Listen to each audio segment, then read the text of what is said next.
When the Environmental Protection Agency came to Texas to see if you wanted clean air, hundreds came to the hearing to speak their mind. I have been absolutely delighted, and I know the whole panel has been delighted to hear from as many people as we've heard from today. Many agree. We need cleaner air. I'm here to support the EPA's efforts to tighten the ozone standard. The American Lung Association calls on EPA to adopt a primary national ambient air quality standard for ozone. Houston supports the recommendation of the Clean Air Act Science Advisory Committee. I'm here today because I'm concerned about the air quality here in Houston and its effects on our health. We want them to adopt the most strict standard possible and come in and also shut down this new coal rush. We're here in strong support of that 60 part per billion, the most health protective standard that has been recommended. If we continue to let special interests and a spineless Congress determine our future, then God help us all. While others fight it. The ozone standard need not be changed now. We urge the administrator not to pursue this proposal. What side are you on?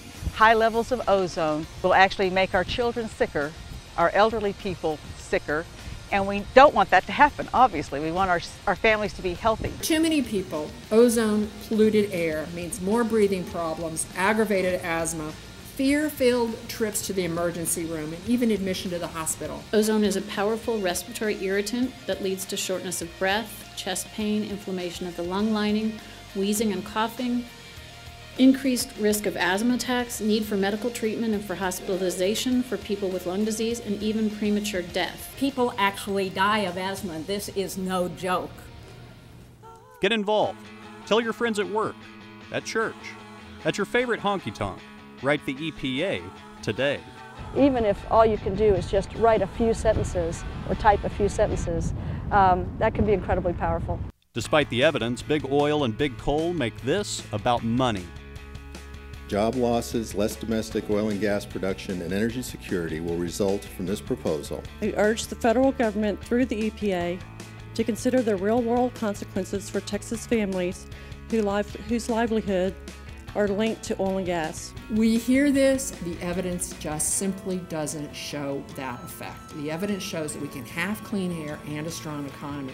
And historically, the benefits of cleaning up air pollution outweigh the costs from anywhere from 3 to 1 to 20 to 1, depending on which set of years they look at, or more. It's a lot cheaper to address this issue today than it would be 20 years from now. Green solutions can put Texas at the forefront.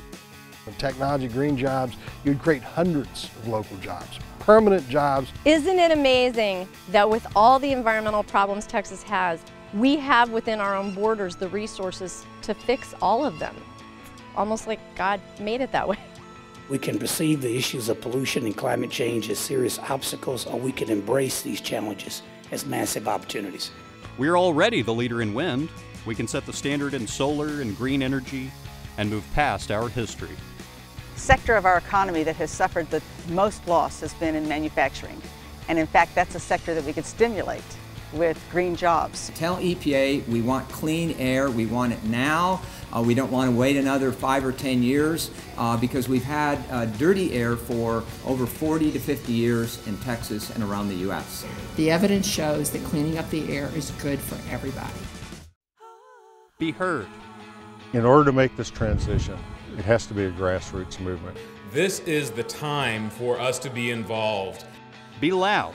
My voice counts, and I know that as long as my generation, as you can see all around me, continues to rally, speak up, and participate, we can push this country towards a clean energy economy. That's why people need to get involved. They need to contact their representatives, their legislators, the people at the regulating agencies at the state and federal levels.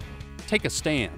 The other side's going to be there big time. We're at a time where the government, the federal government in particular, is really interested in what people have to say right now. And so now is the time to make your voice heard, to make sure that we embark on the clean energy future that we are so ready for. Our leaders need to basically take the courage and say, you know, we're going to address this issue now. Whenever you see the opportunity to have your voice heard, whether it's showing up at a public meeting, putting in comments via email, calling a representative or a senator or whoever else in government, do it. It doesn't take that much time, but it really has a big difference. It's your air, your breath. Do your part to save it. go ahead and email your comments. Follow that link and email your comments off to the EPA. Just even saying something as simple as we want clean air, we want clean water, we want clean energy. The decision makers need to hear from the public. The more the merrier. Go to cleanairtexas.org.